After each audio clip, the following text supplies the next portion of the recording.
Hello everybody, it is Catherine here from Continue the Magic, and this is your news update for the week of April 27th. So this week we're digging into some new AI patents from Disney, as well as going into permits that have been filed for both Disney and Universal and what those mean for us. So let's get started. Make sure that you hit the like, subscribe, and notification button. It really helps out this channel and to make sure that you never miss a news update. So the first thing I want to talk about is this new AI patent. So this is specifically AI tech for rides and attractions. And this is going to measure whether people are properly restrained in those ride vehicles for that security level. So if you've been used to a cast member coming around, manually checking everybody, asking you to pull on the yellow straps, put your hands up, all of those things to make sure that people are properly secured, it looks like they're going to be moving towards AI helping with this process. So it's going to measure the geometry of the people in the ride vehicle, and it's going to be able to determine if the seatbelt is out enough, that it would have gone around a person rather than them sitting on the seatbelt. Make sure that they're not putting it over top of bags. So it's going to measure that it's clicked in properly. It's going to measure how far of the seat it's going to come out, just kind of estimate how far it is going around to the people in the vehicle. There's going to be cameras to ensure that it's there properly. And it looks like it's not only going to measure this when you first are loading, but it's going to also do it during the attraction. So if something changes, if something becomes loose, somebody unclips something, wiggles out, it's going to be able to sense that during the attraction and stop that ride immediately to make sure that everybody is safe. It's even going to use some seating logic so it can see if a child is sitting outside of the vehicle or not properly seated within the vehicle, so some extra safety around that as well. So the main thing here is ride capacity. So going through, strapping everybody in, and then doing those manual checks. Although, each time this happens, it's maybe, 30 seconds, a minute, sometimes a minute and a half. This can really impact how quickly they can load those vehicles and get rides moving. There's a thought here that this could increase that dispatch speed by up to 30 to 40%. So this could have a big impact on ride capacity. So I'd be interested to hear your thoughts of how you feel about AI being kind of used to determine our security, whether there's a trust level there or not. Obviously, this would just flag manual checks by cast members who would still need to do part of this and do those extra verifications. But potentially we are moving to a new AI version of those security checks. Next, let's head over to Hollywood Studios and let's look at the Animation Courtyard. So there have been a number of changes happening here. So you've probably seen that the Sorcerer's cap is back in front of the animation studio. I love to see that it's represented back in the park, but I obviously much prefer it here in this new location than directly in front of the Chinese theater. So nice to see that that is back in play. The other thing that they've shown is that there's going to be handprints coming to the Animation Courtyard. So similar to how we see those in front of the Chinese theater, there is actually a huge collection of those handprints that aren't currently being utilized, that have been in front of the Chinese theater before, are backstage waiting for their moment. So they'll probably bring some of those out. My guess is they'll do some new handprint ceremonies as well. But I think that's a really nice addition.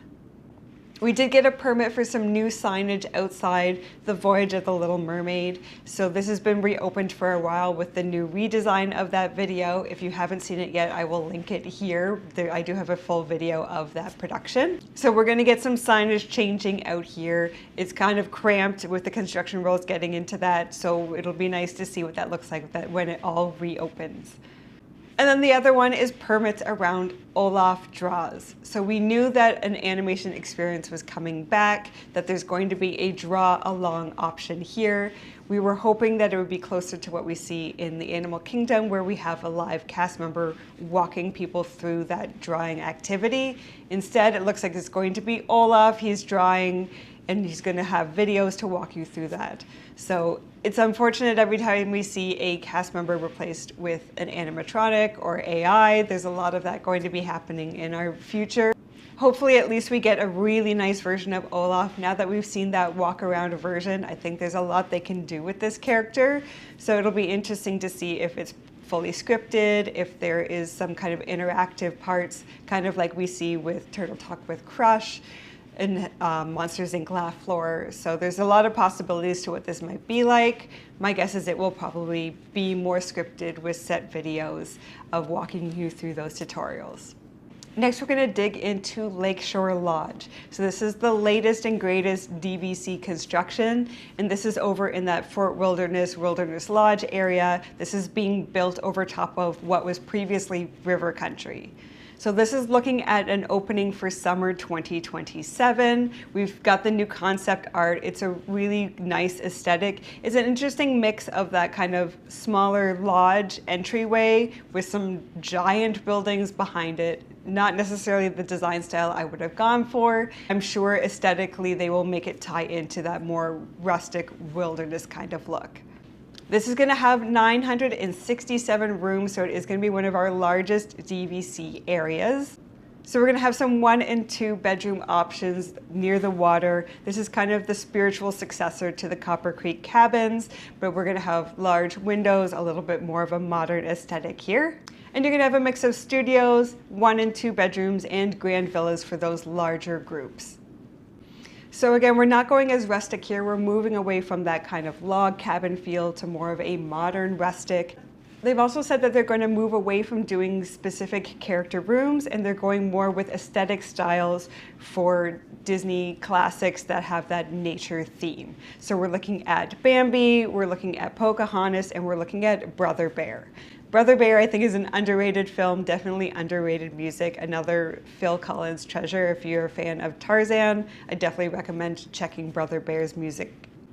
They've also said that there's going to be views of both the electrical water pageant and the Magic Kingdom fireworks from this new DVC. So I'm sure we'll get more information available on that in the not too distant future. Next, we're going to hop over to Universal Studios in Florida, and we're going to talk about the new project, Project 680. So this is the permits filed for a new large construction project over at Universal Studios, and we do think that this is likely going to be a new attraction. So there's a couple of reasons why we think this is attraction. One is the naming convention. So Universal typically uses like a 900 naming for a large, like, theme park sized build, and a 600 naming convention for something that is attraction sized. So again, with it being called Project 680, obviously we're thinking this is an attraction there. Also, more obviously, attraction is in the permit. The filing explicitly says future attraction. So this covers mass gradings as well as moving of utilities. So this is showing what we would expect to see with a large foundation pour. So again, we're thinking this is a large attraction. So the location of this is going to be in between Super Nintendo Land and the new Dark Universe Land. So based on this location, we think it's going to be a Legend of Zelda attraction. So it's going to be attached to Super Nintendo World. It's a large scale item. It makes sense for this type of thing. And we've heard rumors of a Zelda attraction coming down the pike for a while now. So timing wise, this also makes sense. Although Epic Universe is a brand new park, you wouldn't think that would be where your next investment would be, as it already has the hype and the draw. They are looking ahead at what Disney is doing down the street. We've got Beyond Big Thunder Mountain, so we've got Cars Land, we've got Villains Land, all coming out. So again, it makes sense to have these coincide, these openings, to not only try and combat Disney and get some of those attendance overs, but also to make use of the fact that people will be coming to Orlando to see the new areas of Disney, and maybe you can convince them to do an extra day or an extra few days at Universal if you have this new draw. Also, looking ahead to the fall, we are going to be getting some details on Mickey's Not So Scary Halloween Party in the not too distant future. Disney is teasing out that the details are coming. We don't have them all yet. So once we get those, we'll pull together the details for all the Halloween parties for Disney and the Universal parks, and we'll get those to you as soon as we have those details available.